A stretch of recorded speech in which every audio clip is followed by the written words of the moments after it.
Brigitte Bédard, la saison 4 de la célèbre série américaine The Chosen, l'élu en français, est présentement à l'affiche au cinéma et sera bientôt accessible à tous gratuitement sur Internet. Brigitte, cette série là, sur Jésus et ses apôtres, c'est un véritable phénomène culturel.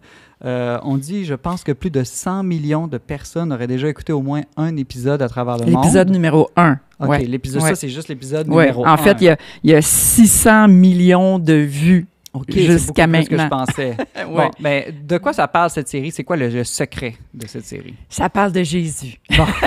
Mais j'imagine que c'est pas juste ça. Ben non, peut-être que c'est ça, le fin secret. de la chronique, c'est ça. Non, mais c'est ça, c'est que, oui, ça parle de Jésus. Puis bon, je pense que tout le monde connaît l'histoire de Jésus. Il va mourir crucifié, puis 3 jours après, il ressuscite. Bon, on l'écoutera pas, Bon, tu nous as vendu une punch. On connaît déjà, là, pour les spoilers, on connaît déjà la fin. Mais ce qu'il y a de spécial dans cette série-là, premièrement, c'est une série. Il n'y a jamais eu vraiment de série. Bon, il y en a déjà eu, mais pas de ce calibre-là, je dirais. Il y a des films, il y en a eu plein de films. Là. Oui, il y a eu des films, mais de là à voir... Il y a eu des mini-séries aussi de plusieurs oui, mais épisodes. pas de ce calibre, je dirais, artistique. OK? Au niveau du casting, au niveau de l'écriture du scénario, là, c'est vraiment exceptionnel. Et on voit que, bon, ils sont 4 à écrire la série et ils consultent des prêtres catholiques, des pasteurs évangéliques et des prêtres orthodoxes pour que vraiment ça... Des rabbins aussi, je pense. Oui, des rabbins. Il y a un rabbin, 2 rabbins juifs qui sont là pour conseiller parce qu'on c'est vraiment une incursion dans le monde juif.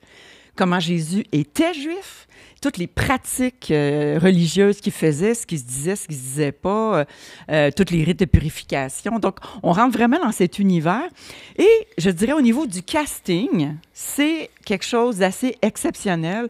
Dallas Jenkins, qui est le producteur et réalisateur, est allé chercher vraiment des acteurs assez connus qui jouaient dans CSI, qui jouaient dans plein de mini-séries américaines. Donc, c'est des comédiens qu'on connaît ou qu'on a déjà vus, qu'on voit encore dans d'autres films comme Indiana Jones. Donc, au niveau du casting, c'est très fort. Et le personnage principal, mais qui n'est pas vraiment le personnage principal, qui est Jésus, parce que les personnages principaux, ce sont les personnes qui rencontrent Jésus. Donc, je dirais que la caméra est sur ceux qui rencontrent Jésus, comment ça vient changer leur vie. Et on rentre dans la psychologie des personnages et on s'attache aux personnages comme dans n'importe quelle mini-série. Donc, Jésus arrive, là, comme dans l'épisode numéro 1 de la saison 1, Jésus arrive à la toute fin. À la toute fin, tu as vu comme 50 minutes, tu te dis, mais ça rime à quoi? Tu cherches un peu. On est déstabilisé, en fait. Et je connais beaucoup de chrétiens pratiquants là, qui n'ont pas accroché au premier épisode parce qu'on ne voyait pas Jésus. Mais je connais plein de monde qui n'ont pas la foi, quelques-uns, qui ont regardé et qui ont aimé cette perspective nouvelle. OK, ça, je trouve ça intéressant. Une série sur Jésus, mais qui, selon toi, peut être intéressante pour des gens qui n'ont pas nécessairement la foi, qui ne se disent pas nécessairement chrétiens. Oui. Quel intérêt ça peut avoir? Quel intérêt, justement? Bien, c'est parce que la série... elle a tous les ingrédients d'une série comme toutes les autres séries. La trame sonore est exceptionnellement bonne, là. C'est vraiment du grass blues, c'est très d'actualité. Et puis, il y a aussi le fait que, il y a du drame.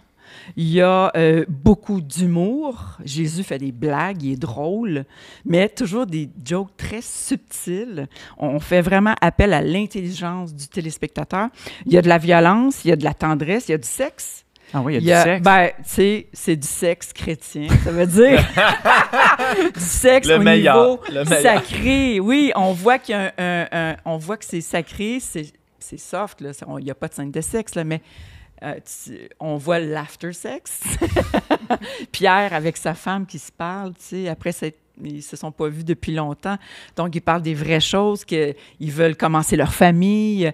On parle de grossesse pour les femmes. Il y a des cliffhangers, comme on dit en bon français. Donc, on finit un épisode avec un cliffhanger, un suspense que tout ce que tu veux faire, c'est voir l'épisode d'après, qu'est-ce qui va arriver au personnage, tu sais.